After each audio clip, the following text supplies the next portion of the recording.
and welcome back to the Latino Free Minds podcast, your home for bold conversations grounded in faith and fueled by a passion for truth.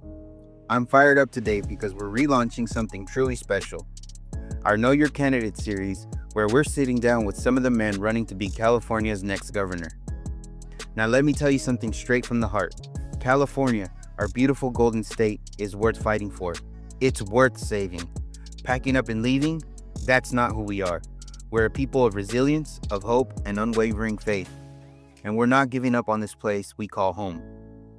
Here at Latino Free Minds, we're rooted in our Christian values, faith, hope, and charity. These aren't just words to us. They're the guiding light for how we live, how we love, and how we lead. Over the next few weeks, we're bringing you face-to-face with the candidates who want to steer California's future. Our mission? To dig deep, ask the tough questions, and give you the clarity you need to make the best choice for your family, your community, and your faith. This isn't about politics as usual. It's about finding leaders who share our values, who see California not just as a state, but as a home filled with families, dreams, and God-given potential.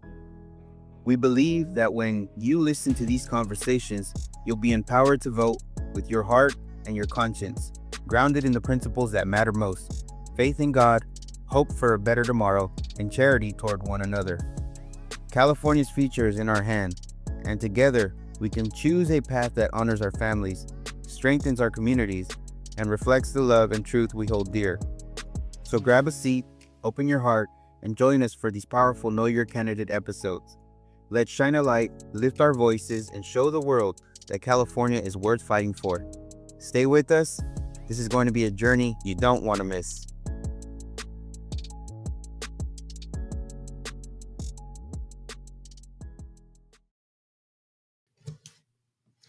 What's up, everybody? Welcome back to Latino Free Minds, your go-to for exploring the future of California.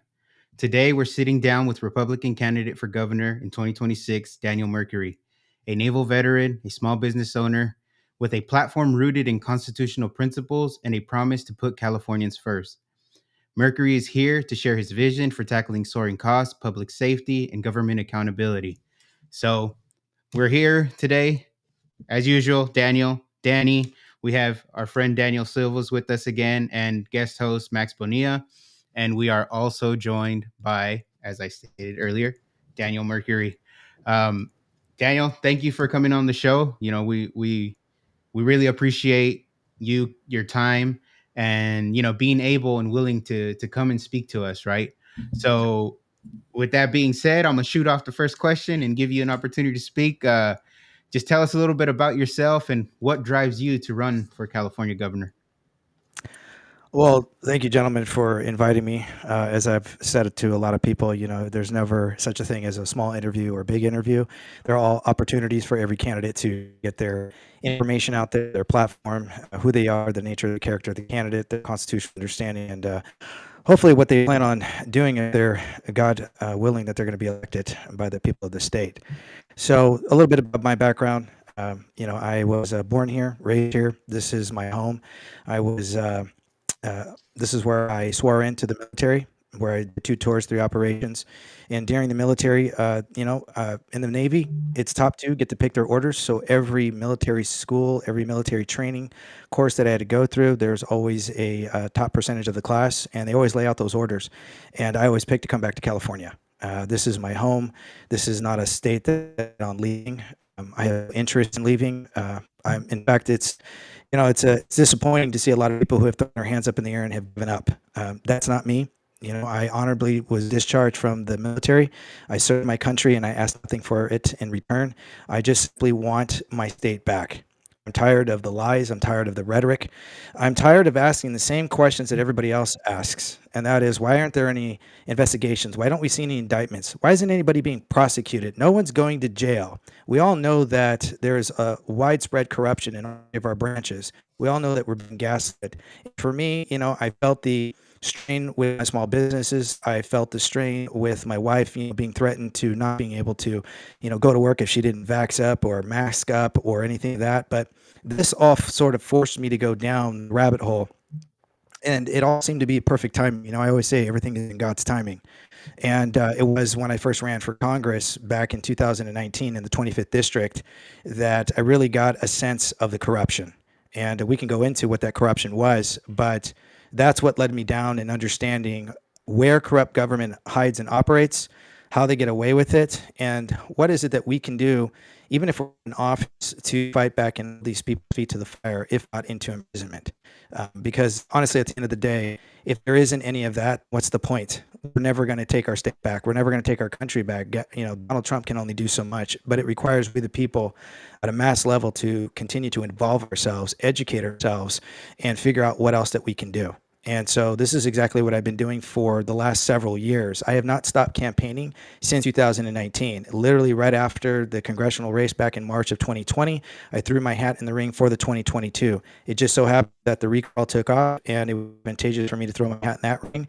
Right after the election of 2022, I made my announcement in the same month of November 16th, timestamped on my Facebook, that I was going to be campaigning for the 2026. So I have been to all 58 counties. I've been to over 230 cities. And it's not me playing catch up, but it's everybody else playing catch up. And so I have been using my own dime, and I have been showing and trying to educate people as to not just my candidacy, but what we can do and what we need to do on various levels so that, hopefully it doesn't get any worse. Cool. Very good. So I believe I got the first question here. And before I start, I want to tell welcome to the show, Daniel Mercuri, and it's a pleasure talking to you again. The first time you and we met, it was in a meeting in Riverside County. It was a political meeting, and you gave one of the most inspiring speeches that I've heard at the time. And Thank I you. do want to say thank you for your service. And you were in the Navy, correct? If I'm not mistaken. That is correct. That was a Black Knight Combat Search and Rescue. Combat. Wow. So I want to give you a double thank you for your service. Thank you for protecting our freedoms and protect our nation. And on behalf of everybody here, we feel the same.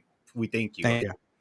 And you are a fighter based on your speech, and we need that spirit in our candidates and our people in office and people that have our virtues and do the right thing. And thank you for that too.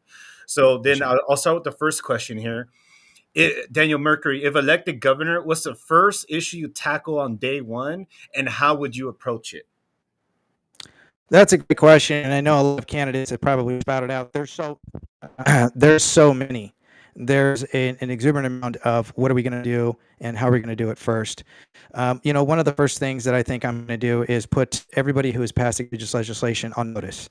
A lot of our representatives are not being investigated for engaging in egregious behavior and passing unlawful legislation that is repugnant to the supreme law of the land.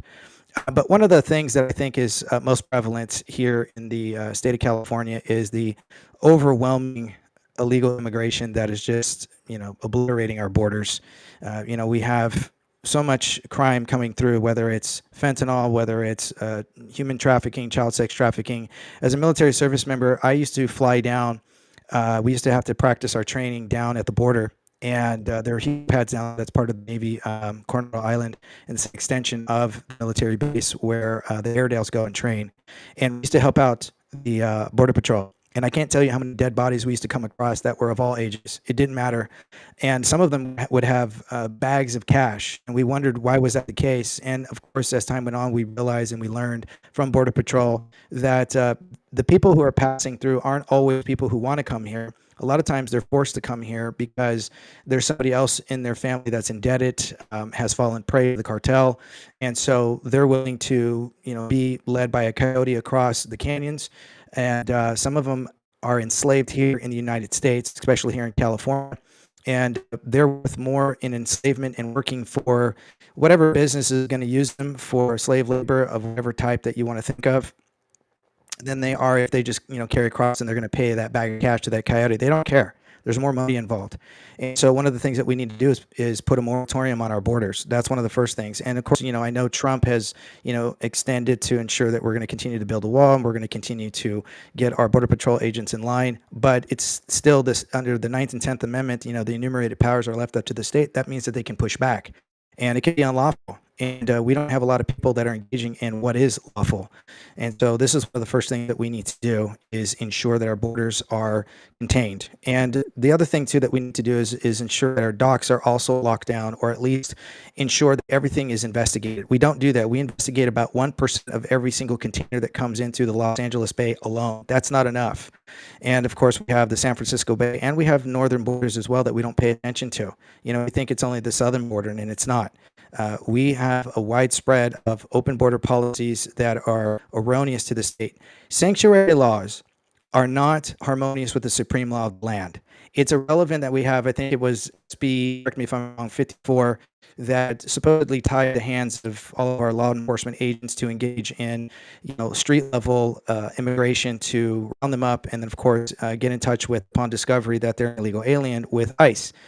That is part of their duty. Just because they haven't done it or they don't do it that often doesn't mean that they're not supposed to. It is by their oath of office that is requiring them to ensure, because as a military service member, you put up your hand and you say, I do solemnly swear to first uphold what? The Constitution. Why? It's the supreme law of the land. Number two, you actually have to sign a contract. Why? Because in the Constitution, under Article 1, Section 10, it says that no states can come up with the law to prevent the obligation of a contract. Why is that important? Because it binds. And it means that the right to contract is not limited. So they are bound by duty, bound by oath, and they can be prosecuted if they do not enforce what is harmonious with the supreme law of the land. It has to be an agreement. I'm hearing a little bit of an echo. Everybody hearing that? Okay. So in knowing this, then we are required, in fact, every executor of the county, every county, chief executive is your sheriff. Why?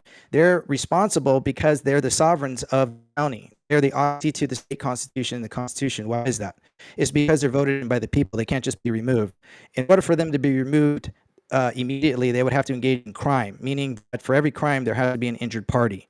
So if they are in violation of not supporting that, then they are harboring an illegal alien, which is criminal, right? So if you look at our Constitution, Article 1, Section 8, Clause 4, which is a uniform naturalization, that is what our United States codes, title codes are built off of. So I think it's Title 8, Section 13, 25, and 26 stipulates that if you come here illegally, it's a civil crime. You're going to be detained, and then you're going to be repatriated. That's it, right? They're not going to go to, but they come here a second time, they're going to be detained. It's a felon.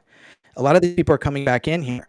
And so a lot of our sheriffs, cry, foul because their hands are tied because of SB 54, and they can't, unfortunately, call ICE because it binds their hands if it's a minor infraction, right? So if there's anything that is a misdemeanor, they can't call them. That's illegal. They're required to call them because their oath first stands to the Constitution, not to the governor, not to any repugnant legislation, but to the Constitution first and to the United States federal codes. You don't get to pick and choose which laws that you're going to enforce based off an emotional win because, well, it doesn't fit your narrative, right? It doesn't work like that.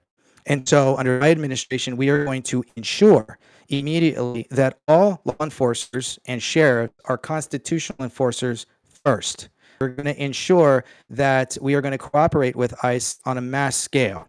And we're going to ensure that our borders are set to a moratorium until we get a hold on our infrastructure and our immigration infrastructure.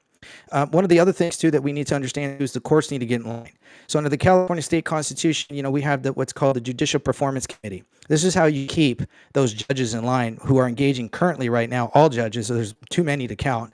In California, there's roughly over 2,200 of them.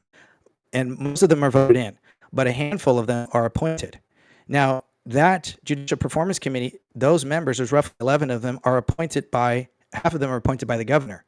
I'm going to ensure that these judges stay in line because when it comes to immigration court, face facts is that immigration court is technically and was initially for people who came here lawfully because they had to come here by way through a process of vetting and to ensure allegiance. And by allegiance, they were going to prove that through assimilation. You don't get that when you live here for 20 plus years. You've evaded. I have no clue who you are. I don't care if you came here. And unfortunately, we don't know what kind of crimes or relative crimes that you came here with that, try to pull on the heartstrings. Maybe you were a child at the time, but your parent was not. And they've engaged in some sort of crime in another state, or they're evading something that they did. I have no clue. You have no clue. The neighborhood has no clue. They are not afforded due process. That is not actually constitutionally sound, even though that there has been a few rulings that that has allowed people to stay who've been here for 20, 30 plus years. Why were they allowed to stay? Because they were able to prove allegiance. Whereas most of these other individuals who are evading ICE cannot prove allegiance by way of assimilation because they were properly vetted. So again, there's a lot of catch-22s that people are not talking about. And lastly, I want to address this when it comes to this is one of the biggest problems here is it inflates the voter roll. And there's this, big argument that supposedly these individuals who've came here by a surprise. They were invited in by the president and President Biden.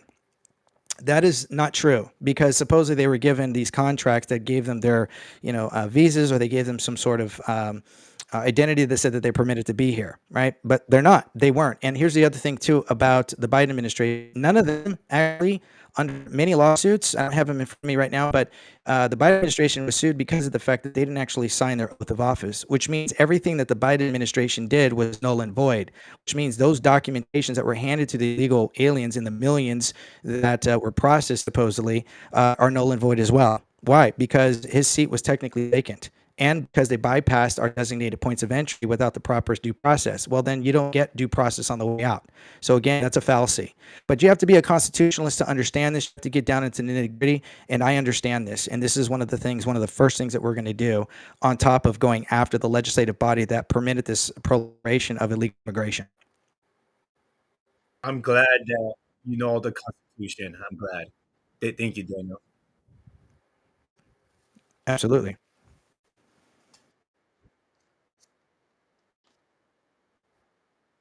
Point that you made there about the power of contracts in the Constitution, because I remember, the federal Trump being in trouble because the federal workers negotiated a way to stay home under Biden, and then Trump wanted to order them all back into the office. And you also made a point that I don't think I've ever considered before, which is that 287G is actually much more constitutional than a state trying to enact a sanctuary state law, because it constitutes a contract between local law enforcement officers and the federal government. So, one, if you could comment on that just a bit more, and then I also have another question. That California's gas prices are the highest among the nation. So, given the state's tax structure and the different regulations that they've imposed, what are you going to do to address that? So to address first, I'm getting that echo again. Are you hearing that? Okay. So to address first the contract. So again, anything that's under the contract, let's just look at the contract clause. It's all it's in California Constitution. I think it's either Article 1, Section 9 or Article 1, Section 7. It's one of the two. Forgive me. And then of course the contract clause. When you sign a contract, and I said that the right to contract is not limited, it can also be exploited. And that's what you're talking about, is an exploitation of the contract clause, which means that something could also be completely unconstitutional. It still has to be fulfilled. Why? Because the states cannot come up with a law to prevent the obligation of that contract.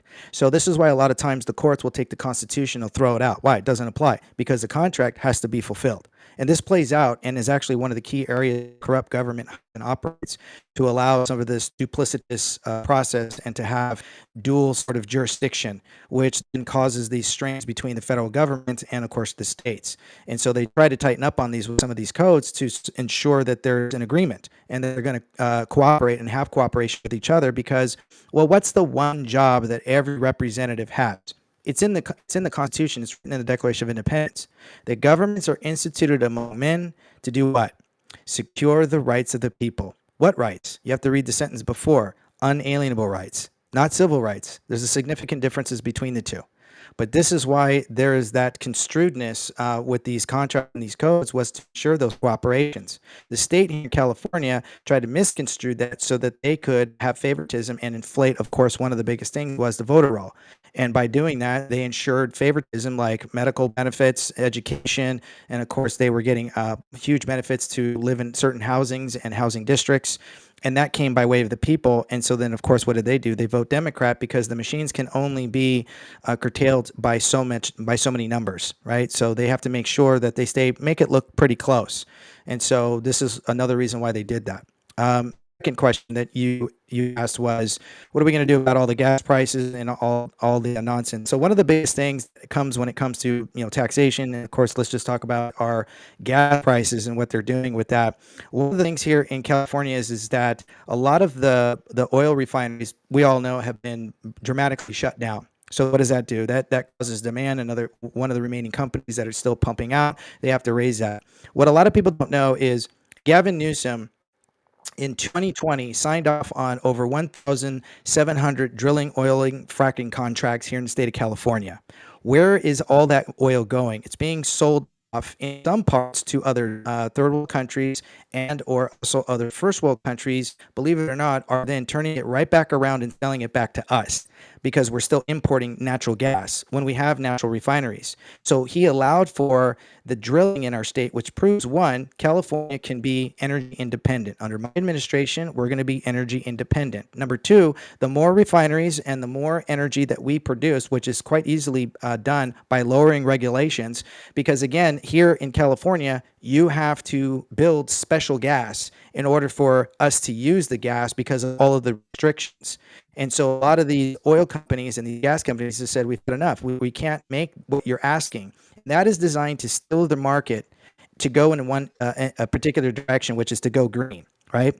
And so the Green New Deal, and we have to deal with global warming, global boiling, and all of the nonsense that we keep hearing. That is taking our legislative body and steering the market unlawfully. When you look at the Constitution of the United States, the Constitution only lists out roughly 18 authoritative powers. Controlling the market and steering it to go in any one direction is not one of them. They can regulate it, but that regulation can only ensure that a monopoly does not happen or an oligopoly, which is what we're experiencing right now, and why our legislative body with back-ended deals are steering us to have to go green and then trying to eliminate our ability to have gas-powered vehicles and gas ovens. And what is this doing? It's forcing your hand to buy something that you don't want to buy. That's not an open, fair, and free market. That's an impinged market. So when you open up those channels again, prices dramatically drop because now we're energy independent and we've allowed for all of these refineries that have closed to be reopened. That also gets people working again, and that opens up the areas of industry that we have suppressed heavily that our state needs. And there's been so much coercion that's going on. We need to address that first because we are currently dealing with that infrastructure right now. And so this is one of the first things that we can do easily that will lower the price down immediately. No, that's a great explanation there, Daniel. And before I ask my question, I just want to say thank you for your service. We appreciate that. With the rising DMV fees, gas prices, and crumbling infrastructure, despite high-speed rail spending, where do you think California's tax dollars are going, and how would you redirect them? Well, this is easy. First and foremost, let's look at the fact that California, in and of itself, yearly earns about in revenue $20 to $30 billion. Right? This isn't hard to discover. It's basic information. This is one of the wealthiest states. Yet we had a $70 billion surplus. Where did all that money go? Because now we have a $30 billion deficit, and yet there's no investigation. Our unemployment office lost almost $40 billion, and there was no investigation. Where's all the money going? Who's it going to? This is what you call money laundering. Here's how this works. What happens is corporations come in, and they create what's called a model bill. A model bill is basically a plug and play that is drafted by the corporations, Fortune 500s, people who have their hands heavy into our representatives. Then what they do is they hand it to your representative. They go in and behind closed doors, then they move the language around just a little bit, and they plug and play what they need to make it fit the narrative for that bill.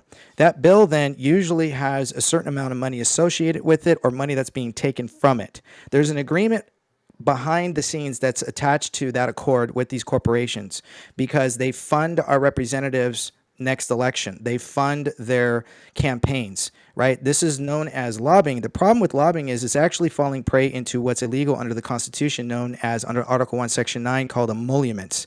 Emoluments is basically gift giving. Well, that's exactly what they're doing. What they did was they changed the language to change the perception so they could pass repugnant legislation. And by way of this, they ensured that now we can have lobbying. Under my administration, no more lobbying. You don't get to lobby in that way. You can address your representatives as per the Constitution with redress of grievances. So that money is being laundered that goes back to and cycled to these corporations through by way of an SB AB bill. And so then we have to make good on that profit margin, which is why I tell people you never want to run the state like a business. When you run the state like a business, it gets into a contract and it gets away around what's called the laws of nature and of nature's God. What does that mean? That means that means you're being forced to live in a democracy. A democracy means that you have to first, government's needs come first in all of its anemones and all of its needs, meaning money. Then individual rights come last, and then they remove God, and then they run the state like a business, and they force you to live in civil rights instead of unalienable rights. When you live in a constitutional republic, it's God-given endowments come first, and then government's need come last. You never run the state like a business, and you ensure an open and fair and free market because it involves competition, and then you can better ensure that you can keep track, which here in the state of California, we have state controllers, but the state controllers are tied to some of these egregious bills and some of these codes that say they can't actually investigate where some of this money is going, which bank accounts they've gone to, and which corporations have actually swindled the money. Number two, they can actually take a bill that has passed, but is not necessarily something that had a lot of money in. And if another bill fails, that was really something that they had high hopes for, they can siphon the money from the other bill that was passed, and they can move and shift that over. A lot of these departments, when it comes to our state agencies, commissions, and boards, all report to the governor's office. So one of the first things that a governor can do under my administration, which affect a multitude of areas that affect our state, is cut them in half. When it comes to transportation, when it comes to agriculture, it comes to energy, right? Where's the money going and who's the money going to? Nobody actually knows because the state controller will not do their job because they're tied to purposely to their inability to actually perform the proper investigations. No one's doing it. Nobody wants to get caught because everybody has their hand out. And here's the other thing too. And I'll address this and you'll say, well, why is this so important? So when a candidate runs for office, a lot of candidates try to raise as much money as they can. This is why it's so important to the party to focus on the candidate that can raise roughly $1 million or more. Why? A candidate, according to the FPPC and the FEC, cannot keep the money. What can they do? They can do one of two things. They can give it to their party preference, like the Republican Party, GOP, or the DNC, or the Green Party, and so on, or they can give it to their favorite nonprofit charitable organization, to which then the candidate, even if they lose, can be put on as an advisory member or a family member or a close friend on there as a board member, and then they make an agreement that whatever money is left over, say there's $500,000, they can then take that money and they will give $100,000 to that nonprofit organization, and then they'll cycle through, periodically every quarter to that candidate back into their pocket, and then they walk away with that $400,000 that's left over. This is in part of what they do when it comes to some of our ABSB bills that then tie the hands of our ability to figure out, wait a second, where did all the money go for education? Where did all the money go for this bullet train to nowhere? Where did all the money go to, some of these back-ended deals when it comes to our agriculture and our water and our infrastructure, right? Where is that money going? No one's investigating it. That's how it happens. So it's a cycling through that the investigations under state codes are not permitted to do. So under my administration, we're going to squash that. We're going to investigate. We're going to dig down deep, and those people are going to get prosecuted immediately.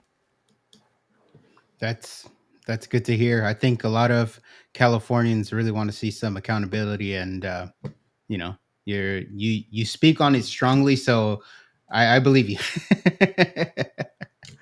Well, listen, I don't tell a lot of people this, and not to digress. Some people do know. Some of have read it in my book. My daughter is battling leukemia, my 90-year-old. And I live in a county where we live near the Santa Susana laboratory, and a lot of people don't know about that laboratory. It basically was California's Chernobyl. And so they had 10 nuclear reactors. One of them went in 1960-something. And then 10 years after that, it happened again. And then 10 years after that, another one. So there's 5 meltdowns. And they never cleaned it up here in California. And in the city that I live in, we have the highest rate of childhood leukemia children being diagnosed with. And beg the question, nobody in my family has ever had leukemia. Nobody in my wife's family had ever had leukemia. And I was contacted by a group who's been battling the state of California when it came to Rockwell, NASA, Boeing, the Department of Energy. And they wanted to know, all these kids are having some of the, the wildest types of leukemia that they've never seen before. And my daughter was on the fortunate side that she had one of the most curable. And of course, I tell people, if this is one of the most curable, I wouldn't wish it on my worst enemy's kid. Not even close. What they failed to do? Clean it up. Why? Because it inflated the medical community. And for every child that gets to go through, unfortunately, to chemotherapy is an exuberant amount of money that the hospital and the doctor makes off of the kid who has to go through the chemotherapy. And that was another reason that fired me up to continue to move on into the 2026. And when that happened, again, this was around the time that I had made my notification. We have been at this now for 2 years and 7 months with my daughter. Thank God she's going to go. She will be considered in full remission next month. And and so this is what keeps me motivated is the fact that why didn't government clean it up? They're just now doing it, but you know what they're doing? They're moving it over into the city that I live, into our waste area, as well as the Palisade fires, and dumping it in here. And what they're doing is they're paying the city councils to allow for it, even though it's not being properly moved. And so it's irradiated and it has biohazardness and it's being spread all over the place. And we wonder why you're a sick person, right? If you're a healthy person, you're a lost profit for the medical community. They need you sick. Yeah. Well, we'll be rooting for your girl and your family. Like you said, it's kind of things you don't wish on anybody, but you know, it sounds like she's doing good, and we'll be praying for her Thank for you. real. So to the viewers that are tuning in, drop your comments. A lot of you've been commenting throughout the show. We appreciate that. And if you have any questions, drop them in. We do have one from a viewer, so I want to get those out. From McKenna Blackman. She's actually from OAN, so that's pretty cool. What do you plan to do to protect our law enforcement? There has been a war on cops for many years, and even California legislation has made it challenging for officers to hold those accountable. So, what do you plan to do to protect our law enforcement, and what type of legislation will you look to pass to allow officers to hold criminals accountable? Well, let's first look at the fact that the executive branch doesn't actually create legislation. That's the legislative body's process. However, the governor can propose particular bills to hand over to legislators to draft and to ensure that we're all in agreement. So, number two, I don't agree with any of the laws. And currently, right now, I know about they're trying to ensure that our law enforcement or even federal remove their masks. I don't agree with that. Right. Our law enforcement officials, I respect the blue. I am not interested in trying to demean what their job is. I have several family members who are in law enforcement, who are detectives, who are at the street level, who are, highway patrol. And of course, being a veteran, I've had to work with local law enforcement when it came to riots, when it came to fires, doing medevacs and so on because of unfortunate emergency situations like floods and fires and so on. One of the most important things that we can do is let them do their job. But I do understand too why there's such a back and forth with our local law enforcement. We do have law enforcement that have itchy trigger finger individuals who should not be on the force. I've done my research too, where there's a lot of unfortunate bad actors that are making the rank and file look bad because they are precinct hoppers, is what I like to call them. Individuals who have been disciplined in multiple precincts, and then somehow they're able to continue their job in another precinct. Under my administration, one of the first things that we're going to do to protect the good rank and file is to prevent precinct hoppers. The second that you are removed, irrelevant if you're out of state or you're in state, you're done. That's the last local law enforcement you're ever going to work in. If you are disciplined, you are fired, you are removed, irrelevant, you're not going to go precinct hop. That's just how it's going to be. You can fight if you feel that it was against protocols, or you feel like you're being targeted. That's a different case. However, there are a lot of precinct hoppers and who are disciplined, and we're going to remove them. Number two, one of the other things that we need to do is we need to ensure that our local law enforcement are actually trained properly and a longer period of time. They have the least amount of time, and yet they're given some of the greatest authority, and that is what? To take away someone's rights. That is one of the most powerful tools that you can give anybody, is at the executive branch level, because they're all part of the executive branch. They execute the laws. They are given an extreme amount of power, but they have to understand what they can and cannot do. So we need to ensure that our local law enforcement are trained for a longer period of time. They have a longer probational period. And we have to ensure that they are given a wide array of different various types of training, because let's face it, what do we call the police for? Almost everything. They have to deal with fires. They have to deal with choking victims. They have to deal with children, lost children, runaways. They have to deal with, narcotics. They have to deal with robberies. We're asking an individual to break out all kinds of particular skills. Well, then we need to train them in each of those areas to ensure that they are clear and concise into those skills. And lastly, one of the things that we need to do is to ensure that they are also constitutional enforcers, not policy enforcers. When we look at policies, regulations, mandates, penal codes, all these things, those are designed to control your state agencies, your representatives, and commercial activity, right? But it's not for we the people. And a lot of times these law enforcers are forcing something that is draconian, and that needs to change. So under my administration, I'm going to ensure that there is constitutional tests, that those take priority over statutes. Statutes must harmonize, and they have to know the differences between the two. And one of the things that we can add to that is we have a board of supervisors in every county, right? We have 58 counties. They all have a board of supervisors. Now, the sheriff should be sitting on that board, or at least a constitutional member of the department sitting on there to ensure that what they're drafting is executable. And if it's not, by way of assistance of the people in the county, to ensure that what they're passing is executable and it's not repugnant.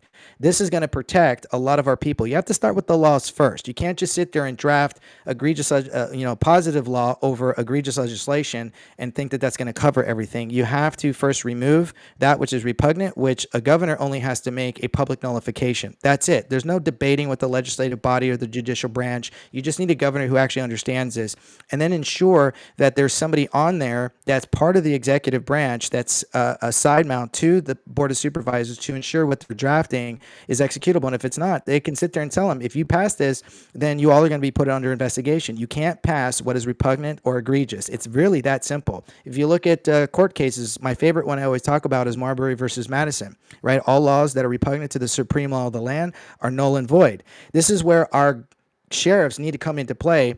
And many have in the past who have told Gavin Newsom, we're not going to enforce that. That's repugnant. We have no reason to. But then you can't turn around and say, well, my hands are tied with these laws. I can't enforce it because it was, even though it's illegal, right? You can't have your cake and eat it too. So we need to make sure that we ensure that there's a new process, and we want to ensure that they are trained differently, longer, and that they adhere to the Constitution first.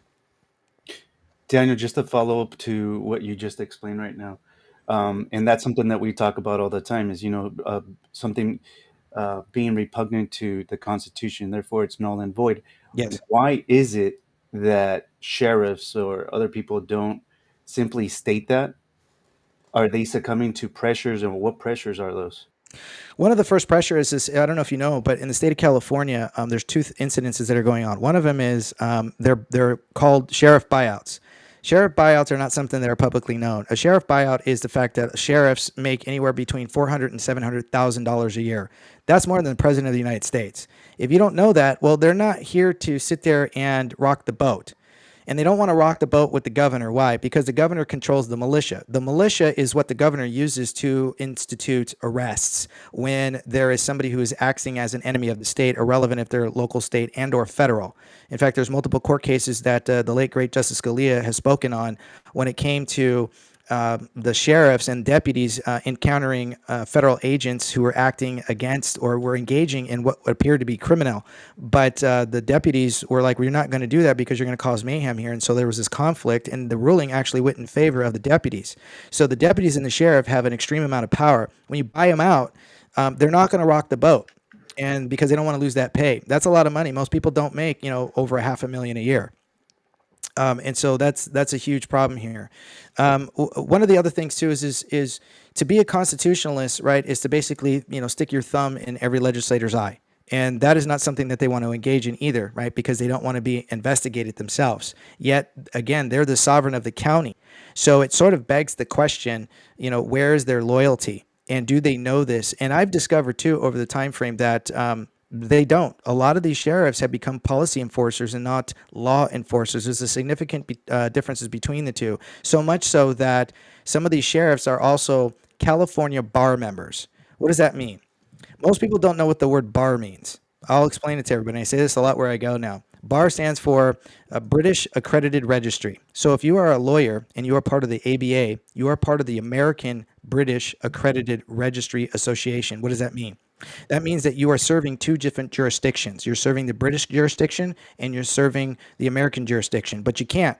And when you serve the British jurisdiction, when it comes to the courts, and you are serving what's called court edicts, those come first. And how you know this is by reading Corpus Juris Secundum, especially if you read in volume 7, it lays out clearly the roles of officers of the court. Some of them are, of course, what we call bailiffs, but bailiffs actually fall under what? The executive branch. Who? The sheriff, right? They can't do anything without the sheriff. So again, we have them as members. So if you're a member of that, well, then now that's, again, you're serving two commands. You can't serve in two different jurisdictions. You can't serve in two government bodies. You have to relinquish one over the other because it's a conflict of interest. And this is what we have going on here in California, which, again, a lot of people don't realize, and why I go down the path I go down, which is stick to the Constitution, right? If I bring out my Constitution, this is all I need, first and foremost, to ensure that I stay within to the confines to the limitation of powers. The Constitution is the definition to the limitation of powers. And if they don't know it, they have no business sitting in that seat. I don't care if they've been there for 30 years. Under my administration, they're going to be removed. Wow, well, Daniel Mercury, you just taught me something about the bar I didn't know about. Thank you for letting our viewers know. Thank you for letting our panel know. I didn't know about it. And I'm a candidate too. You just gave me some very, very good, important intel resources. Thank you for that, Daniel Mercury. Oh, absolutely. And I got the following question for you regarding public safety. Okay, Absolutely. so public safety has changed dramatically in California over the past 25 years. What's your assessment of its current state, and what specific steps would you take to improve it? Well, that, again, this is a great question. But one of the things that we need to focus on is we need to get back to ensuring that we are tough on crime, hard on crime. You need to set a clear and concise manner that crime will not be tolerated at any level. And we have purposely here in the state of California, our legislative body has relinquished that line where they have become soft on crime. They have raised the amount of what is considered what was once a felony is now a misdemeanor. A misdemeanor has now become infractions. So that has given way. That has given a huge opening for the lifetime criminal who just doesn't care for anything. Right? These life criminals or career criminals are waiting for the areas that they know that they can engage in, where they know that law enforcement's hands are tied. Some counties aren't abiding by this. Some cities are not, where they do prosecute. In other counties, they're not prosecuting, or the length of prosecution takes too long. And these criminals know how to engage in and out of the system. And that's because they've done it enough times that they know how it works. That needs to change, which means we have to change the judicial branch. We have to change our laws when it comes to punishment, because here's the thing. Let's talk about exactly what we were just talking about, the courts, right? For every crime, there has to be an injured party, right? That's how that works. The problem is we have different types of courts, right? We have nisi prius courts, which are courts of equity, and then we have Article 3 courts, or we have courts of record, and then we have military tribunals. So most of these cases are being handled not necessarily in a trial, which is actually the way a proper court should be run, which is a court of record under the 5th, 6th, and 7th Amendment that break down the courts under civil and criminal. So what we've done is we've eliminated under codes, under due process, that these people can get away with certain amounts of crime. But everything they do is causing injury, right? For every crime, there has to be an injured party. So let me use an example. If I late at night, it's 1 o'clock in the morning, there's nobody on the road, the light is red, and I'm sitting there for 15 minutes and it hasn't turned yet, and I decide to make a U-turn because, well, no one's there, and I get pulled over and I get a ticket. Who's the injured party? No one. Government can't be the injured party, which is why all crime is commercial. There's a commercial sense to when there's a crime, how much the courts can make off of it, and how much money is going to be dispersed with lawyers, judges' fees, court fees, and so on, right? So there's a certain amount of money that has to be made, which is why a lot of people fall prey to a nisi prius court or an inferior court, right? Not a court of record. Court of record is constitutional. A court of equity is not. Right, that deals in money. So we need to change this so that, again, we harmonize with the supreme law of the land. If you cause harm or you cause damage to property, to a person, to infringing upon somebody else's right, like what's another crime? When you block freeways. When you block somebody's ability to move from traveling freely to and from, you are causing a crime. It's also actually considered when somebody forces somebody to move from one room to another, that's called kidnapping. When you prevent somebody from leaving, it's also a form of kidnapping, right? You're not allowed to do it, but people don't know the law. That's why I tell people, if you don't know the law, there is no law. If you don't know your rights, you have no rights. And so when it comes to the courts, we have to get them in line, and we have to be hard on crime. So one of the first things that we're going to do is we're going to remove all of those egregious laws. We're going to ensure that people who are in prison right now, who are supposed to be there for life, are going to stay there in life. And we're going to remove the moratorium off of the death penalty that Gavin Newsom illegally did, because the people voted on that. And the people said, no, we are in support of the death penalty. Well, that's exactly what we're going to get back to. Those people that were once on death row are going to ensure that they're going to head down that death sentence. That's the way it's supposed to be. We voted for that. We're going to institute that. And so once criminals know this, and I'll tell you right now, I've been down to the local county prisons and the county jails. I've asked to speak to people who were charged with assault, people who were charged with firearms, people who engaged in robbery. And I'll tell you some of the things that they're happy to tell you how they do things. They're happy to tell you how they got their weapons, how they got their guns. Some of them will tell you, exactly the crime that they're going to do again. And so it tells you right now that we are not prosecuting hard enough. And we also need to ensure that there isn't any trickery in the language. So this is why I said before, the law, when it comes to attorneys, focus on legal loopholes. Justice is by way of the people. Right? Because when you go to a trial jury, the courts are equally on trial as the crime in question. We need to ensure in California that this happens far more often than not. And we need to minimize our courts of equity and nisi prius courts and magistrates to trial courts that are based on predominantly when there is an actual crime. And government will no longer be the victim. Awesome. Thank you. Awesome. So it's interesting that you said that about bar. I've never heard that before, to be honest, because I've always understood it as the railing between the public and the attorneys, So speaking of education, we've got a lot of parents who are transitioning to homeschooling. So my question would be, why do you think this is happening, and what sort of support are you willing to give them versus the public education system, given that there's a massive out-migration from the latter system? I love that question. I'm hearing the that's a great question, Max, because believe it or not, I am a homeschooling parent. Me and my wife have been homeschooling my child since he was physically abused at a charter school when he was 5 years old. And so I immediately took my kid out. We allowed for the investigation to go on, and I was subject to the nonsense that the parents were not permitted to know what was happening, what was going to be the end result, and how they were going to remedy this situation with my son, because he was physically picked up and thrown across the room twice. And, I about lost my cool, but I said, you know what, we're going to figure out how this is going to work. And once I had sent my son to school with a spy watch, with a GPS, and with an audio recorder as well. So the audio recorder carried on longer than the visual. That was just the military in me. I wanted to know what was going on.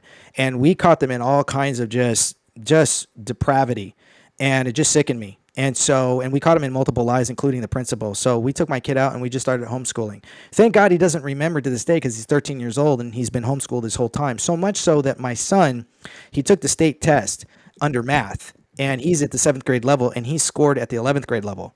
And what that tells me is that, at one time, sure, there was a bad stigma with homeschoolers, but what we're seeing now is homeschoolers are far more heavily educated than the kids that are right now being indoctrinated into these camps that, we think that they're schools, but they're not, right? There's so much indoctrination. These teachers, as of late, have forgot what it means to teach math, arithmetic, reading comprehension, science, and so on. They are too busy sitting there trying to perverse our children, in over-sexualizing them. And I believe that's the reasoning why a lot of parents are now homeschooling, is because they see this. They know that, teachers are trying to have these secret closet rooms, or these, transgenderism that's going on, that's, proliferating again, this ideology that, you can be something that you're not. That's an abrogation to the laws of nature and nature's God, right? When you look at when everybody was trying to push and continue to push their pronouns, that disrupts with the courts known as linguistical canons.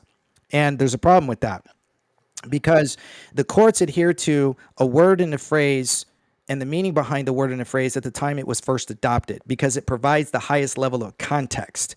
When you sit there and you try to change that language to change perception, now you disrupt linguistical canons, and now you can have a field day with the Constitution, and you create a second-class citizenry. And when you do that, now you're going to have a whole new fight for something different other than what we've been given here that our forefathers fought for, and that is God-given unalienable rights. Because there's no such thing as, somebody who is other than XXXY chromosomes. That's it, right? Your chromosomes don't lie.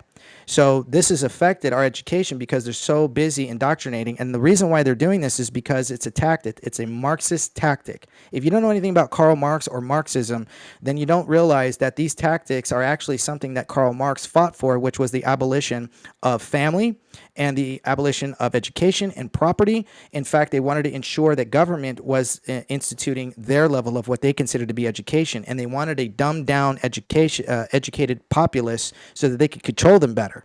And so these are all Marxist tactic. Well, this is the antithesis to the Constitution, and parents who are smart enough that can afford it are taking their kids out. Now, what am I going to do? As governor, I'm going to ensure that anybody who is a homeschool parent is going to have a tax write-off, and they're going to have incentives from the schools right now. Like I know they're trying to pass, a couple of these bills that are going to try to infringe upon charter schools for parents who unfortunately don't have the ability to afford this. And so one of the best things that we can do is to ensure that they can afford it and that they don't have to pay a percentage of their state tax on that. In fact, one of the first things that we can do here in the state of California is remove the income tax. And people say, oh, you can't do that. Yes, you can. Because, again, the 16th Amendment talks about income, and there's dual jurisdiction and definition over the word income, because income was already defined back in the day, under Abraham Lincoln, under the First Continental Congress, numerous court cases that I have listed out here that they defined as income as labor, and labor, of course, was then later on defined as capital. Well, then the IRS came in under the 1913 Federal Reserve Act. The Federal Reserve Act of 1913 came into play, and they redefined it to associate to the income tax of the 16th Amendment that they can derive and take from wherever they want. And they labeled it as income means gains. Well, what does that mean? Gains means when money makes money, they can tax that. And they can tax property when it goes up in value or when your stocks goes up, right? So this is making everybody poor, because what they're doing is they're telling you have to fill out a particular form. What form is that? You have to fill out your 1099, your W-2, and so on, right? These are your IRS tax forms. Those forms are not actually lawful under the sense that they defined under two different jurisdictions what income actually stood for. So under my administration, we're going to make sure that that's actually going to be aligned properly, that they're not going to come after what you are doing under labor, which is you working for another company. Somebody says, hey, I like your skills as an IT. I want you to come work for my company. Great. Government can't tax that. Why? They did nothing for it. They can tax only in duties, imposts, and excises. That's it, right? So, but then the government then borrows from future excises, but they have no right to do that because they're incurring a debt the following generation has to pay off. That's illegal. So this is some of the things that we can do to help out parents, first and foremost, to ensure that they have the necessary needs to educate their kids, to ensure that if they can't afford it, they can associate themselves with a satellite school like I am, or a charter school that can help out financially. And of course, we're going to ensure that their income is not bartered with, and it's not going to be taken away from them illegally and egregiously, because we're going to ensure that we remove that income tax. So this is one of the best ways, and we're going to start ensuring that our kids can be competitive. Instead of being last in the nation, I want us to be first in the nation. Awesome. Just wanted to shout out to the viewers. The comments are going crazy on on YouTube. I keep seeing the little bubble pop up. So thank you to all the viewers that are tuning in and throwing their questions out. And I will actually share another viewer question here. And it says,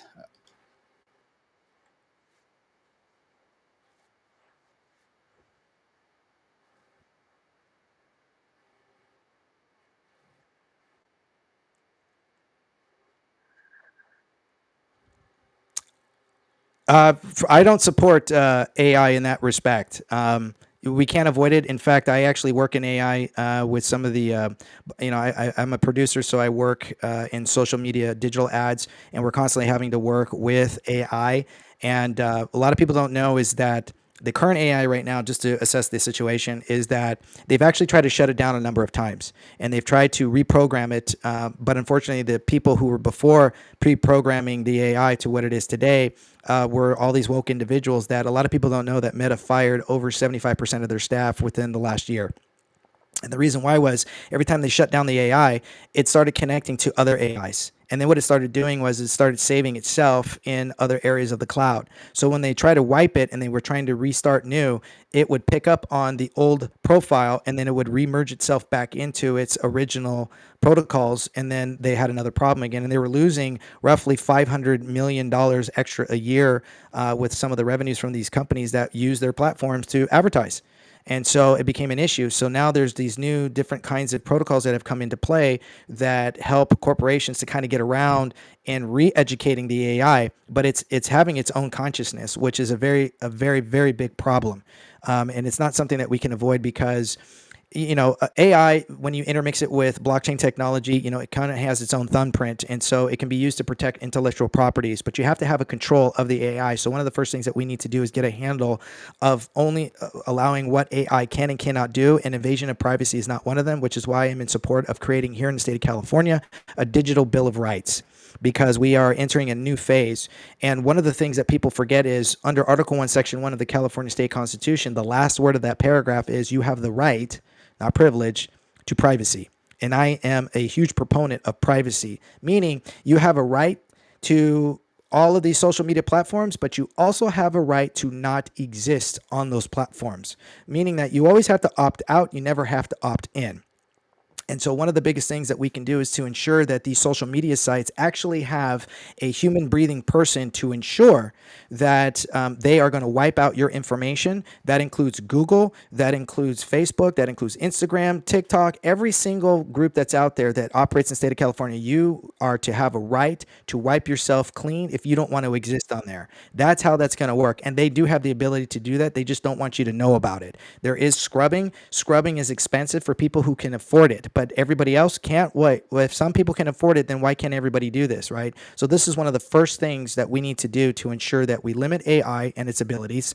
We ensure that whatever we use it for has a blockchain associated to it, so that there's thumbprinting that we can do to ensure, businesses, we can protect intellectual properties. We can ensure that identities of those companies are not being stolen as to, who created what, who are the CEOs, and ensure that it's not going to be invasive either, and that it doesn't get out of control like right now in some of the areas with Meta. And this is a lot of people don't realize there's a danger, but there's something that we can't avoid at the same time. So we need to ensure that we have digital bill of rights. Daniel Mercuri, I absolutely agree with you that we need privacy laws, and me as a consumer, I'm an advocate for that too. So I'm gonna hop back on the AI, artificial intelligence issue. Uh, I'm pretty sure everybody knows that that's becoming a hot topic lately. And California used to be, and I'm going to use the word used to be, the leader with Silicon Valley in the tech industry. And U.S. if elected governor, what are your plans to revamp Silicon Valley, make California the number one tech industry again? And I also want to know your take from regarding AI. Are you optimistic about AI, or are you pessimistic about AI regarding that they're going to become Terminator on us? And also want to put this out there. I used to be a developer for AI with algorithms back in the day in the 2010s, in the startup industry in LA. So I'm familiar with algorithms. And you know what's scary? I never knew that we were going to be at this level AI this so soon in my lifetime. Yes. I'm 34 right now, but I thought I was going to around 50, 60. That's what I got to worry about. But now AI is kind of dangerous. It could make realistic videos. And I get it that we need to be number one in AI, because if we don't, China's going to do it. Russia's going to do it. So again, I want to hear your take. Well, when it comes to Silicon Valley is nothing more than businesses, right? That's what they are. They're innovative. They're on the cusp edge of everything technological that we love and we play with today, whether it's, switches, or it's our pads or phones or watches and so on, right? So it's an intricate part of our lives, right? I'm probably the last generation, which is Gen X. We're the last generation to actually know what it's like not to have that, and then to merge right into that and see its growth, right? So the old saying was, television was the toy that grew up. Well, when it grew up, its child was the internet, right? And all things technology now. So this is where we're at now. So, and it's growing up now, and it's starting to have its own kid, and that's what we call AI. So what are we going to do, and how do we ensure that Silicon Valley can continue to do what they're doing? That is their businesses, right? And one of the best things and one of the most simple things is that, again, the Constitution is very clear. If I stick to the Constitution and I ensure that businesses are not impinged upon and they have less regulation, then companies can flourish. And if the state no longer takes other than what it requires, which is in duties, imposts, and excises, and meaning that if a company profits, first they have to ensure that their overhead is met, their people are paid, and then, of course, anything that is a profit above what would the overhead be to sustain the company, then government can tax that. That allows for businesses to reinvest back into themselves. That allows businesses to also grow, to franchise, and to have healthy competition, right? This is one of the things that all levels of, whether small businesses, whether it's farming, whether it's new technologies in water, or just Silicon Valley, they all require less government oversight, in the sense that government's true responsibility is to ensure that they do not turn into a monopoly. I'll give an example as to an ogaloppy. We all remember back when COVID-19 was happening and the lockdowns were happening, and then when I think it was Parler started taking over and relinquishing all the information that Twitter at the time was shutting down and blocking and shadow banning people. So what ended up happening was Google called Amazon, told Amazon, hey, Parler's using your servers, shut it down. And then Google then called Apple and said, hey, Parler is using your platform to sell their app, shut it down. That's called an ogaloppy. That's illegal. That's when government's supposed to come in with all their teeth and shut it down. That's not permitted. When government removes all of the red tape, right? So again, we have 512 state agencies. When you cut those industries in half and you remove those regulations and you allow them to engage in, competition with each other, now you start seeing innovation. You start seeing the needs of the market, and you start to see what people actually are requiring because they're in demand. And this is where then small mom and pop businesses can actually start competing with those corporations, and or show these new innovations to Silicon Valley because somebody like Steve Jobs did something in their garage. So we're infringing upon that because government is trying to control that, because they want to use that to ensure that you yourself are enslaved unto their regime, and not ensure that the status of the people remain above government at all times. This is why I'm not fighting for democracy. I'm fighting for a constitutional republic. So this is one of the most simplest things that we can do, is allow for the free market to do what it does best, and that is be free and remove overregulation from the start. In fact, I plan on taking out, when we look at the AG here in the state of California has roughly 5,000 lawyers under their belt. One of the first things that we're going to do, and we're going to go back over the last 10 years, and we are going to take all of the repugnant laws that restrain businesses from even starting up, or even buying land or property, and being able to continue to process whatever it is that they're trying to engage in, and we're going to slam dunk those into the trash like Michael Jordan from the free throw line. That's what that AG is supposed to be used for, is to remove laws and create more freedoms, not less. Great. So, Daniel, now we're moving forward to Title IX. So, Governor Newsom rejected a call from Donald Trump about this because the trans athletes are being allowed to compete in the track and the long jumps and the different competitions with the girls. So, my question is, how would you handle such a situation? What is your stance on protecting the women from the chicks with dicks, so to speak? Perfect way. I love how you said. Yes, what I am not in support of men. I have several videos out there. I do not support men and women's, boys and girls sports. Period. Indefinitely. One of the things that we're going to do under my administration is shut down the CIF. It's engaging in activism. That's not their place. And the other thing too is again, this is an abrogation to what is under the laws of nature and of nature's God. Why is that so important? That paragraph, that sentence was put in there in the Declaration of Independence, which is a legal document that's used under the courts, right, to ensure that all laws harmonize, right? So if you know that, then you understand they're going outside of that. So that's how you know I can throw out all those laws because they're repugnant. However, Why is it repugnant, right? Because the laws of nature's God is a basic meaning to the fact that our forefathers knew that there was that which is innate to the current environment that we live in, meaning water is innate, right? Mountains are innate. Air that we breathe is innate, right? When men and women consummate, right, that begins the right to life, right? The moment of conception is the right to life, right? That is innate because it is the part of the natural occurring environment. When a boy who wants to sit there and tell everybody and force everyone to live in their delusion then forces a lie, right? So no, under my administration, that's going to be gone. CIF is going to be suppressed. They're going to be investigated. And then we're going to ensure that we stay only into what the Constitution says. However, one of the other things too that we're going to protect is because they're not the only ones being affected too when it comes to state competitions. There are other public sports groups and entities that are out there in the state of California where there's other competitions. Right? There's competitions for elderly people, competitions for outside of colleges. There are these independent groups that have their own clubs, baseball clubs, and so on. But they're all starting to, be pressured by the state that they should allow for females or males to participate.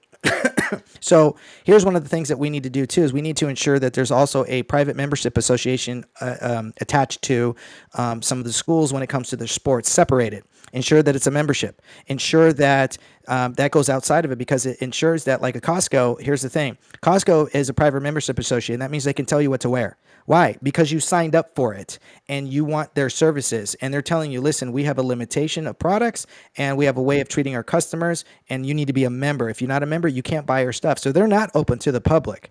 So we can then allow for some of these groups to ensure that they have a perfect protocol outlined to ensure that this doesn't happen again. So no state legislation can come in and say, well, we're going to play around with the laws again, which is what they do, right? That when they don't pass a law, they tell you, hey, we're going to go back and we're going to play around with the language. They're telling you that they're going to mess with the language to change the perception of everybody so they can engage in repugnancy. So when you ensure that this is, a variation of a PMA that's associated to the schools that might be sort of an adjacent, sort of an outside curriculum that's attached to the school as a satellite, then the schools can't infringe anymore. And those athletic directors can ensure that boys are with boys and girls are with girls. Great, excellent. So as far as I understand, based on everything we've covered from the beginning up until this point, if you have a transgender athlete that's an illegal alien, they will be banished from the sport, and then they'll also be deported upon cooperation with the police force. 100%. 100%. All right. Let me add this too, and I know this is going to be a harsh statement, and I've said it before, and maybe some of you heard it again. If you're an illegal alien and you've come here once, you've come here twice, you're now here 3 times, or even if you come here once, but you have committed a heinous act, rape, murder, child molestation, weapons trafficking, drug trafficking, under my administration, I'm going to ensure with the legislative body, you're not going back. You're going to go to prison either for life or you're going to get the death sentence. I want to set a clear and concise to every illegal alien: do not come to California. Looking forward to that. But switching it over to California GOP, after decades of one-party rule here in California that we're calling the blue wave, do you believe that the California GOP is effectively using its funds to win races? And how would your campaign differ from that? No, in fact, I am not in support of the GOP, even though I am a registered Republican. Again, when you run for office, you try to stand on one of the party's platforms that they supposedly stand on or that they spout out, right? So Republicans spout out that they are in support of conservatism, but as of late, they're more in support of moderation, centrist, and they're not really in support of what it actually means to be a conservative. In fact, conservatism actually comes from the Bible, because that's exactly what our forefathers ensured, was that the Constitution was based off of the Bible. And if you don't know that, I'll break it down for you, because conservatism comes from that, in the belief in God, right? Because it was established in the Bible as to man and woman, and of course to every man God is the head, and from every woman the man is the head, and of course there was a chain of command written in the Bible as to how this was to function, right?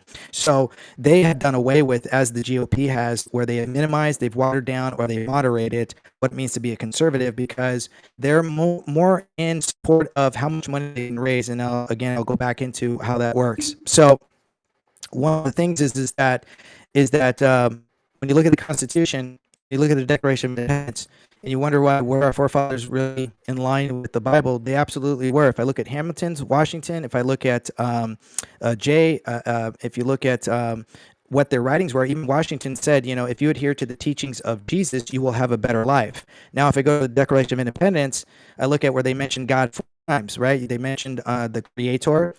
They mentioned the laws of nature and nature's God. They mentioned to adhere to the judge of the world. And then lastly, divine providence. Who are they talking about? Well, if I go down to where they said when they're talking about abolishment there and to adhere to the judge of the world in case they ever have to encounter corrupt government and tyrannical regimes comes, they have to install new guards, that they would adhere to the judge of the world, right? Meaning that they're willing to give their life and let God judge what their actions are. Who's the judge of the world?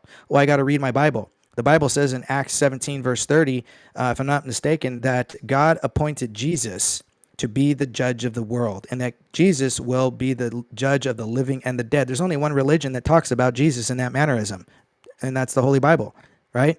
So now I know that our forefathers were talking about Jesus. They instituted this creation we call the Constitution that they actually said was a new covenant to God for this nation. So now I understand conservatism. The GOP does not stand on conservatism right now. They stand on how much money a candidate can make. Why? Well, let's just look at the new chair. She just gave herself a $50,000 pay raise from what Jessica Patterson was making. Listen, that's great, but where'd you get all that money and where'd that money come from? Remember I said earlier, when a candidate wants to be endorsed, they usually make back-ended deals with their fundraisers. The fundraisers then guarantee a certain amount of money that's going to be adhered to the party. This is why they say, well, we don't care for all the other candidates. They care about the candidates that can bring in enough money. Why? Because the upper echelons of the GOP, the DNC, and so on it's the only way that they can make their money. And that is through what money is left over that gets donated to the party. And so then the party makes a back-ended deal and says, I'll give you the endorsement. And then they sign an agreement because remember I said the contract clause. So how do I know this? When I first ran for Congress, I started getting contracts in the mail. And the contracts were coming from, super PACs. They were coming from PACs. They were coming from lobbyists, Fortune 500s. I was getting them from all over the place. I didn't understand why. And I don't know how it is for other candidates. It maybe depends on your district. And I was getting phone calls from these super PACs. And they asked me, they said, you get our packet in the mail. The packet would say, if we endorse you, you have to take our money. It was actually written in there that I had to take the money. Why do I have to take the money? And they said, don't worry about that. They said, could you use $50,000? I said, of course I could use $50,000. What candidate can't use $50,000? And they said, also, here's the other thing. We can tell all of our PAC, which at that time, this one party had over 2,500 members, that they would tell them all to send individual donations of the max amount. And if you were running for Congress, I think at that time it was like $2,500, a little over that. So now multiply 2,500 by 2,500 plus $50,000, you're looking roughly $675,000 roughly. And then they said, if you lose, we'll teach you how to keep it. And that's what I told you earlier. The way you can keep it is running it through a nonprofit organization, putting yourself an advisory member, and then or giving a portion over to the GOP or the DNC or whatever party you want, and then back end it. You can make an agreement. That is actually legal, but you don't know that. And so then you wonder why are you only hearing about certain candidates on Fox or on CNN? Why aren't we hearing about all the other candidates? Because they know that most people don't know to go on the Secretary of State website and look under who's filed their forms for declaration and what office they're going to run in. If everybody knew that and understood that, then they wouldn't be listening. They'd be saying, okay, let's look at all the names. There's 15 candidates running. Last time I checked for governor, most of them have their EINs so that they have a bank account that they can actually start campaign fundraising. But there's roughly 11 to 12 Democrats, and there's a handful of 3 or 4 that last time I checked of independents, Green parties, and American Party, American Independents, right? There's over 125 parties. The parties are not interested in solving the problems and finding a candidate who's actually going to solve and adhere to the state's needs, the will of the people, securing the right of the people, as is written in the Declaration of Independence. They're worrying about how much money that they can make at the tail end. In fact, the DNC and the GOP coalesce with each other in fundraising with each other. And the reason why I know that was because back when I was in the recall, the first recall with Gavin Newsom, how bad is that to say, is in that race, I was given a call by some of the upper members who had been with the GOP since Ronald Reagan. They helped get Reagan into office in the governorship as well as the presidency. They're still here and they're still operating with our current GOP. And they called me and they said, I held my own debate where I challenged all the candidates at the time, which I've received. And I have all the videos if you all ever want to see them. And they said, you don't do that. We do that. But we like the fact that you took initiative. And so maybe we can help you over the next 10 years start learning how to raise money. And we'll start giving you a portion of that. And then we'll try to get you into a seat of their choosing. And then they invited me to go up north to speak. And I said, wait, so they wanted me to go up north and not speak. They wanted me to acquiesce, but be there while the other candidates, which was like John Cox, Kevin Faulconer, Doug Osee, Caitlyn Jenner, Larry Elder, they were like, hey, listen, just sit to the side. So they wanted me to look like I was acquiescing and supporting the candidate they want so that they could raise funds. And they wanted to use my veteran status so that they can increase that and utilize my background as if I'm showing support to whatever candidate that they were going to eventually get behind that they felt could raise the most money. They're not interested in solving the problems. And I get phone calls regularly by people from up north, from the GOP, that tell me, stop telling people about where the money's coming from and what the candidates can do with the money. It's affecting our ability to raise funds. Stop it. And I get this regularly. Yeah, no, I mean, and that's, kind of to what you were saying there is, and why we're doing this is we don't know everybody that's running all the time. And we kind of had to, in a sense, figure this out on our own, right? We're voting for governor. That's one of the biggest positions here in the state as far as representing us and representing the will of the people. So that's one of the reasons we started doing this. And to kind of relate it to voting and all that, because we don't trust the GOP efforts, really. We don't really trust the election system. So what's your position on that? Is whether it's voter ID, or what would you want to see done to improve or maybe restore faith in our election system? Because I don't think a lot of people really trust it at all. So here's the biggest thing, and it's actually on my website, but I'm going to let everybody know right now. You can do something right now, right? We still have a little over a year, roughly about a year and a half to go before we're this final election cycle for 2026. So we're early. You have a lot of time. Who controls the voting machines in your county? The county clerk registrar's office. A lot of people do not go down there and realize that that position is either appointed or they are voted in. If you're in a county where it's voted in, you need to hold their feet to the fire. How do you do that? Right. One of the things is you let them know you're pulling their bond and you're going to pull their oath of office, and then you're going to utilize it to file claims against their fiduciary delinquency. What delinquency?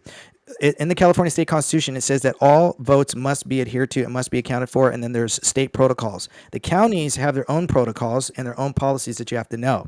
They do not outline publicly as to what are they going to do to ensure that if somebody makes a claim that their vote was counted for them or was illegally counted or they didn't get a ballot, or worse, candidates like myself during the recall, many of us were not on the machines. So it forced voters to vote for somebody they didn't want to because they couldn't go to another precinct where maybe my name was at. So they're cornering you. You need to change their protocol, and you need to force them, number two, to purge the voter roll. And you can demand them to do this in a lot of different ways. But one of the first things is you want to get them to do this and outline it as a protocol when there are discrepancies when it comes to the machines or the counting machines. Those are two different machines, the voting machines and the counting machines that count the paper ballots. There are 5 approved at this time that I know of, companies that are approved by the Secretary of State as to which machines can actually be utilized and which counties can use, which county are using, right? If you tell them to purge the voter roll, that forces everybody to have to come back in and do what? Re-register. Well, guess what? Dead people can't re-register. Illegals aren't going to come back and make their presence known. People who have moved out of state are not going to ask for a ballot. It eliminates their ability from getting duplications, and duplications will no longer happen, right? And it's going to ensure that those people who want to participate will participate, and those who don't have no say. That is your right. That is your freedom in this. But that means you are not focusing on one of the key groups to have an integrity-driven election, and that is our county clerk or county registrar's office, and the body who controls the machines and the policies and the agreements to maintain those machines. And then you have to sit down with your sheriff and go over those protocols to ensure that this is realistic. You have to understand the laws, and you have to know what you can and cannot do in your own county, because the protocols are slightly different per county. This is what you can do right now. It's not going to be easy, but you can't sit there and say, well, I went out there and stood on the corner, held up my sign, and asked for honks and horns. That's great. That's called activism. I love it. That brings awareness. It has real power, but you need to do what's actionable. What are you doing? If you're not doing that, then you can't complain when they steal the election again. This is something that I've been going around trying to educate people on how they can do this, what they can do, and I've even give a step-by-step process to make things work, or to let them know you're watching. And sometimes that may be all you need to do to let them know, because even in Orange County, some of those people took a hike. They quit. They left their positions. Good. That's what we want. Pressure. But you have to do it in that mannerism. Now, do I support voter ID? Absolutely, 100%. In fact, you need to go to jail, which I know we already have laws that say that, but it needs to be publicly. It needs to be, shaming. We need to make it hard that if you are engaging in, ballot harvesting, if you are voting for somebody else, if you are doing something illegal to, again, engage in a fallacy with our integrity of our election, there needs to be the harshest of crime. It can't be a 1 to 5 year. I think it needs to be life imprisonment. If you're going to mess around with our laws and you're going to ensure that we're having people who shouldn't be sitting in office, that's a danger. You're going to cause massive damage. Well, look what we're experiencing now. People who are in office who have done nothing but turn their backs on the very constituents that they swore to protect and uphold. No, you need to go to life for that. That's at least where I stand. No, and here at LFM, we agree with you. And, we've spoken about this topic many times on the podcast. So my question to you is, we all know that there's shenanigans going on with the voting. So why is it that it's suppressed? Is it just the news outlets, that isn't talking about it? The AG isn't prosecuting. I mean, what is happening? Why do we hear this from you and no one else? Because it's under the control of the Secretary of State.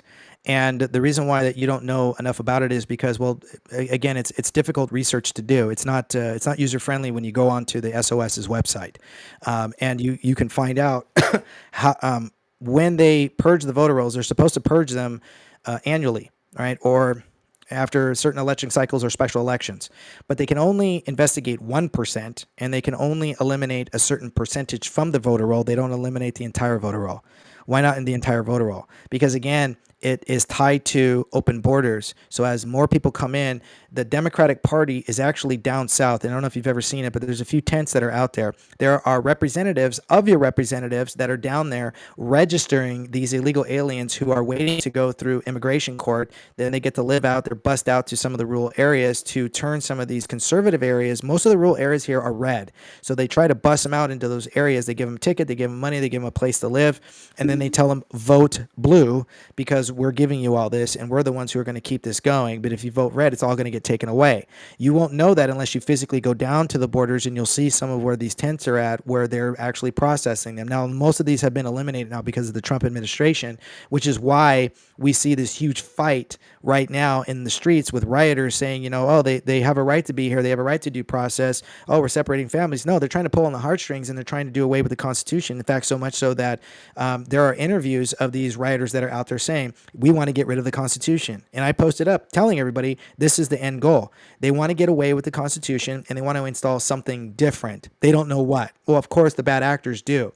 But this allows for them to inflate the voter roll, because the machines can only be hacked so much. They can only make it look like a legit race so much, right? Too big, like we keep saying, too big to rig. But when you eliminate the open borders, then you eliminate the inflation. When you minimize, or if you expand the actual investigation that local county sheriffs can do, instead of 1%, they can investigate the entire 100% of all the machines. Well, then that can isolate the machines in its entirety. A sheriff can go in there right now, today, and say, we're going to put these under investigation. Then it gets tied up into the courts. What is the county going to do? They can't use another machine when something is tied up in the courts. They have to go back to hand counting. That's the last thing that they want. And so this is why you don't hear about it. This is why the media is not going to talk about it. They don't want an educated people, and they don't want you to be a thorn in their side. So this is one of the best things that you need to do, is start focusing on the county clerk registrars, their protocols, their policies and the California State Constitution. When you look under Article 2, the entire section of Article 2, and it's all about voting and ensuring that every vote is counted. Section 2.2 ensures of that, and that if there's any discrepancies, it has to be handled that day. So they can't keep allowing for the machines to keep going when somebody's come in with proof positive that, hey, a candidate's name is not on the machine. They have to shut it down. Well, why aren't they? Because they're not public about what they're going to do. They'll tell you, oh, we'll go look it up. We have it here. And then you got to run around. You need to start doing it now. So then you can tell them, okay, now that we know this, if this happens, we're going to hold you personally liable, and we're going to start filing claims against you, and you're going to be sued multiple times for these incidences. There's only so much that a bond can cover. There's only so much that the city is willing to defend, right? So they might just relinquish some seats and go, let it go. You said you had. Where can we find those? What I've done. Yes. Yeah, I've given that out as to what you need to do when you go down to the secretary, when you go down to your county clerk registrar's office, particular papers you need to file. You may need to also have a meeting, again, because it depends on your county. So if you're in Los Angeles, they are probably the most erroneous group to pull and get any kind of documents. And then you need to look out on their social media, on their website, as to what they have as a protocol. If they don't have it listed, they don't actually have it public. That's a good thing for you, because now you're going to force them. Well, what are you going to do when a certain situation happens? If they tell you to refer back to the SOS, go back to the SOS on their website, and you can even call the SOS. They're actually better about it, and they'll give you a packet as to what they do and how they adhere to when there's an incident during an actual voting session and an election cycle, right? And then you have to figure out what the laws say when something illegal happens. And there's a ton of state codes, so you have to go into state codes. So this is a process. This is why I tell people, start now, because every county is different, right? There's 58 counties. They're not all the same. And I believe Shasta is the only county that has now gotten back to a hand count. They've gotten away with the machines. And that was and I would encourage you to look at the lawsuits that they went through and won.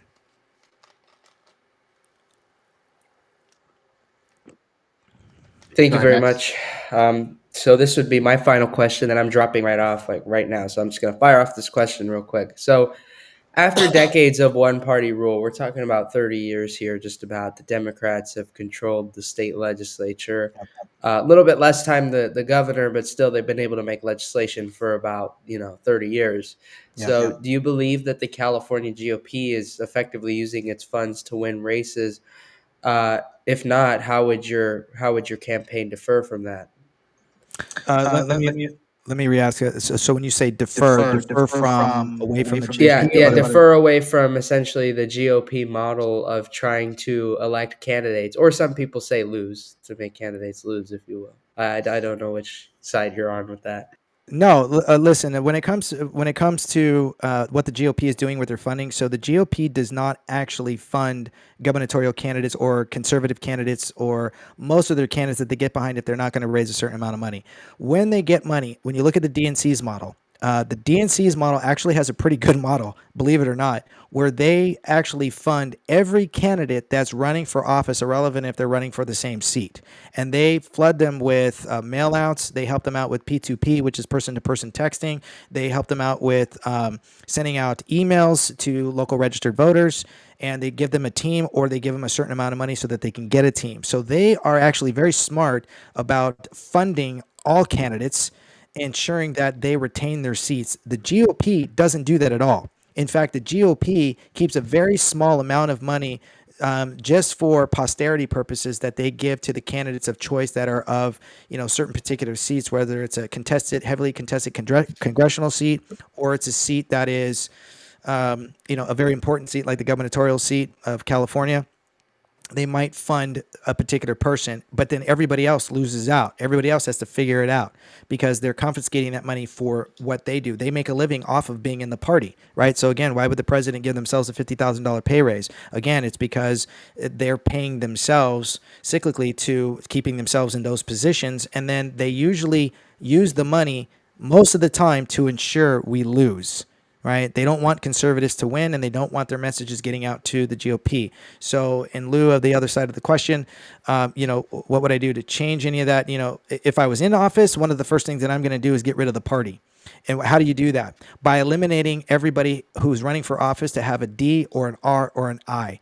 Anybody who's running for office is simply just going to have their name. You're not going to know what party they are. There's not going to be a party. In fact, it's unconstitutional to actually say you're part of a party and that you have to require yourself to align yourself with a party, because then what they do is they split hairs, and then you only get that person who's running on your side, but you don't even get to look at who is running on the Democrat side. Maybe you might like a Democrat. Maybe there's a Democrat who actually has conservative values that you completely agree with, but you don't know about them. Right? Because they're not going to put that in your book. You're not going to know any of the other candidates. They're only going to make sure that you only know the candidates that you're interested in per your party, right? Put me in the office, that's going to be gone. And now you get to focus on the nature of the character of the candidate, their constitutional understanding, and whether or not that candidate has any major red flags of inconsistencies, crime, criminal misconduct, or if they're already holding a seat and they want to move up the chain. You're going to get to see that, right? That's what you need to focus on, not their party.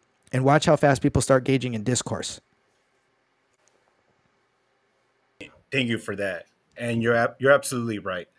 And then I got the following question here. As the governor, would you use your veto power to push for bills that benefit Californians economically in health, education, and safety? How would you work with potentially opposing legislature? And also regarding the deficit and your plans to, work with the president to lower costs and essentially making California great again. That was a lot. The first part was go back. What was the first part of that? I'm sorry. With the veto power. Veto power. So yeah. So one of the first things is again, when I said earlier before, the governor can veto. But one of the other things too is that the governor is supposed to perform investigations on egregious legislation. This is why you can't have chief executives of counties saying, and I'm sure we've all heard this before, or you've heard police officers say, well, I don't write the laws, I just enforce the laws. You can't enforce what you know is illegal or is contradictory to the supreme law of the land, right? It has to be stricken from the books. When a legislator purposely changes the language to disrupt linguistical canons, they are engaging in criminal misconduct and fiduciary delinquency. When that happens, they have to be removed from their seat because they're purposely trying to play around to pass something that is egregious. The governor's job is to ensure that they know that, not to simply just send it back down and say, well, no, you can't do that and I'm not going to pass that, so I'm going to veto this. No, that's not going to happen. In fact, I'm going to ensure that they are investigated to keep them in line, because that's how it's supposed to work, including our judges. When you do that, because they all require, those two branches require a executor to execute what they have drafted. If you understand the Constitution and state constitution, where things are out of alignment, then you know who are the bad actors and who can be easily removed. Then they can be indicted, prosecuted, and then they can be in prison. In fact, our state constitution ensures that you cannot engage in an otherwise other unlawful means, which is part of the second paragraph of the oath of office that actually they prevented from actually instituting in our state illegally. And the reason why is because that second paragraph has prosecutorial effect under section 1369 that people can be imprisoned for engaging in an otherwise other unlawful means. What is that? It's the major catch-22 that is aligned with egregious legislation. So that means you can't even draft it and throw it onto the floor and play around with the language because you're trying to disrupt the right of the people for a business transaction deal because, it might increase your lucre. It doesn't work like that. So this is where a chief executive comes in to ensure the right of the people's status remains above government. And this is how I'm going to ensure that there's not going to be a need for veto. They're all going to be in line to ensure that they are not writing bills so much that it overwhelms the people. That's not to your benefit. In fact, here in the state of California, our legislative body drafts between 2,000 and 5,000 bills a year. Then they repeat the cycle of those numbers to confuse you as to what AB 85 was last year from what AB 5 is this year. And then on top of that, in knowing that, they pass, or at least the executor does, which is Gavin Newsom, will sign into law between 800 and 1,200 bills a year. That is not expanding your freedoms. That is impinging upon your ability to live in prosperity. That is how this is supposed to function. And prosperity means less taxes. Prosperity means government overreach does not happen and allows the market and you, the people, to retain their prosperity and reinvest into themselves to do whatever they please because it's inviolable. meaning that they've already determined that your income is untouchable, that you earned or created with someone else. That's why the government has to stay within the confines to what they can retain. And that is it. Because what you do with your money is yours and not government's. That alone opens up the doors for people to open up small businesses, expand on their practices. It allows people then to create more jobs. More jobs means that people are spending more, people are getting off of the street, and people are investing in themselves, in property, and in the stocks. This allows for the markets to rise. This allows for people to then expand on the GDP because people have greater amount of profit. That's how this works. It's very simple. And right now we're hearing it's so overly complicated. It's not. It needs to narrow back down to the limitation that was provided for us in the beginning that has just been run amok because of all this legislation on top of legislation on top of legislation. It's done nothing but destroy your ability to actually live freely when government comes in and takes what doesn't belong to them. This is why they've incurred a debt. We have nationally, what is it, a $36 trillion deficit? That's never going to get paid off, right? So how do we pay this off? When government removes itself out of the way. This is what they did back during the Great Depression, right? The Great Depression, you're like, what happened? How did people get out of it? Government got out of the way. And when government got out of the way, they started flourishing again. Why? Because people were forced to become creative, innovative. They had to think on their toes to survive. And when they did, then the market started to flourish. Then they started coming back in and realizing that they needed to back off and they needed to change regulations. And when they did that, that's when things started flourishing again. Right? And we need to get back to sound money. We need to ensure that we start opening up the opportunity for people to invest in greater commodities and cryptocurrencies. I'm a crypto investor. I had my own private investment group. Everybody in my private investment group, we just shut down the partnership because it was only designed for a few years just so that everybody could kind of get educated. Everybody walked away in profit, right? That's how that works. And then what do they do with the money? Whatever they want. Right? They want to invest into a small business of their own. They want to go to a trade tech school, right? They want to expand on a new industry or a current industry, but they have a new innovation, right? When it comes to, like, there's a lot of people right now that deal with farming. A lot of people say, who's going to pick our crops? That's an old argument that was back during when they were picking cotton, and we figured it out. When we have new technologies that are here right now in the state of California, they're not permitted to use it under legislation because of the Green New Deals. So farmers can't use new technologies that would allow for them to eliminate crop pickers. So they wouldn't need all those bodies. That's why you hear that rhetoric. Well, who's gonna build our houses and stuff? I'll tell you right now, a lot of these businesses are feeding off of cheap labor because somebody who's born here, most of us know our worth. And we know that's cheap labor. I'm not working for that. That's going to force these people, which I'm going to force to ensure that they're not hiring cheap laborers and they're not hiring illegal aliens, or I'm going to shut them down. No, we're going to get back to prosperity because we're going to remove all of the red tape and all the red tags that force them to have to deal with these state agencies that don't even let them start up. And so this is why it's such a huge problem. Again, I talk in simplicities because we have all this innovation, but you can't run the state like a business. You have to let the people do it. You can't force the state to have to take what is creative. That was ingenuity of somebody's own thinking, and then the government comes in and says, well, we're going to take a portion of that. No, you don't. That's not yours. The state only requires its minimum, and its minimum is to take care of the militia, emergency services, right, when it comes to fires, when it comes to floods and earthquakes, when it comes to the defense of our state, right? The militia belongs to the state of California. We are of our own nation state, meaning you're Californian. That's your nationality. Right? That's listed in the United States context, not an American. The United States of America is actually, as a nation or nationality, doesn't actually exist. You're of a nation state, which people don't realize. And so this is why I said California has the ability to be energy independent. And then the more businesses that are there, the more ingenuity that is created, the more then the state can take in duties, imposts, and excise. And that excise is key. Why? Because there's more there. When there's less, well, what do? They come up with new legislation to choke the people when it comes to, well, we need to raise taxes when it comes to your mileage. I got news for you. You cannot pass a bill that infringes upon a person's privacy. Why? It's not the state's business how far you traveled. It's not the state business how many miles you've driven and how many miles you've put on your car. They want a mile tax. That's an invasion of privacy. That's because they need more money because they have overspent or they've made a back-ended accord. California doesn't need all of that money. Remember, we had a $70 billion surplus not even, a year ago, and now we have a $30 billion deficit. It's because of the back-ended deals, and it is because they're silent accords on who they owe and how they're paying themselves with your money.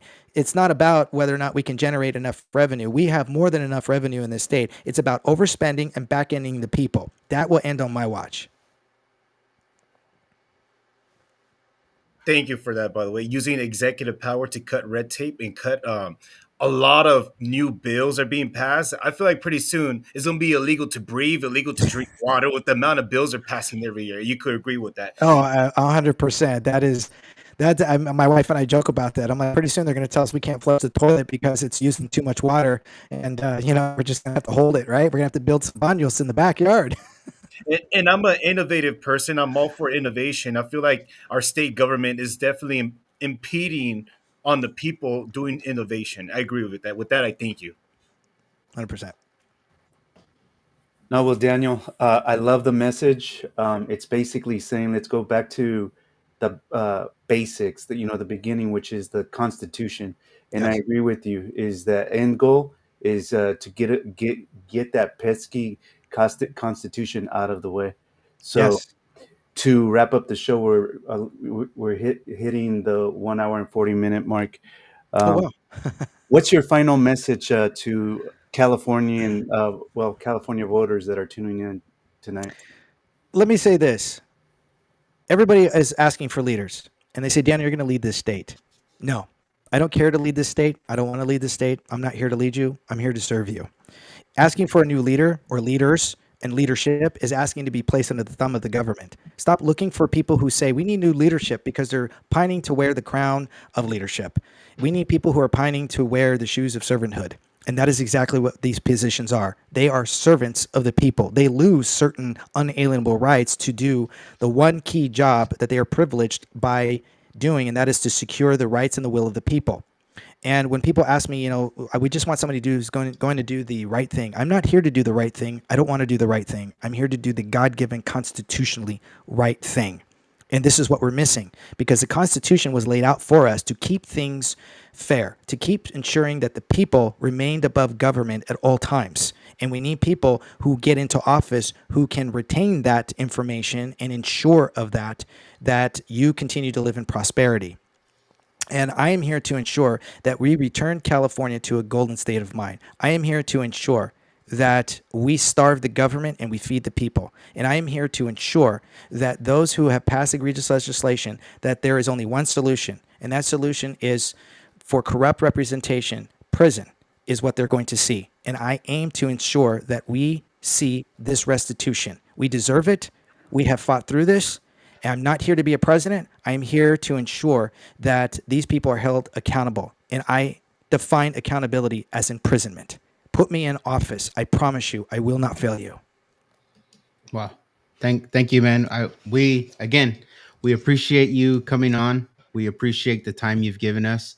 You've answered all our questions, and we've learned a lot. I'm sure the viewers are learning a lot as well. And you make people like you, and we talked to Serpa also. You guys make it possible to do things like this, and we get to learn more, and we get to hear from people that, hey, you want to serve the people, exactly what you said.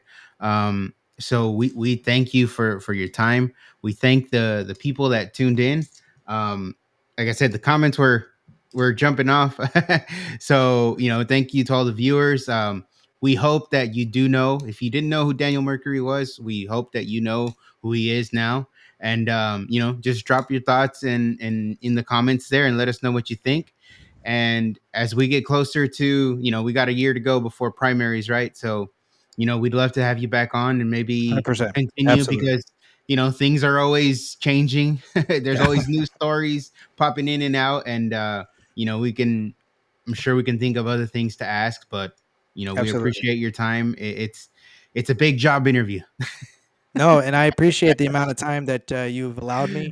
It's great to have. It's great to be able to express in length and break down some of the things that unfortunately sometimes you don't get with forums and debates. You know, they give you 1 to 2 minutes and you got to somehow sum it all up, and you don't always get your point across correctly. And so I really appreciate what you all are doing, and I hope it spreads. I really do. I think you all are doing a great job and a great job for your community and bringing about other candidates, not just the establishment candidates. And you're also taking the information in. You're not just here to interview. You're here to learn as well, because, well, if you don't do that, you're going to stay, we're all going to stay in this rut that we are struggling to get out of. And I thank you guys, and God bless you all. All right. Thank you, everybody. Well, Likewise. Danny, Silva, thank you guys for being on. Max, he had to run, but thank Max too for jumping on. And, you know, thank you, everybody who tuned in. Like we say always, peace be with you. Peace be with you.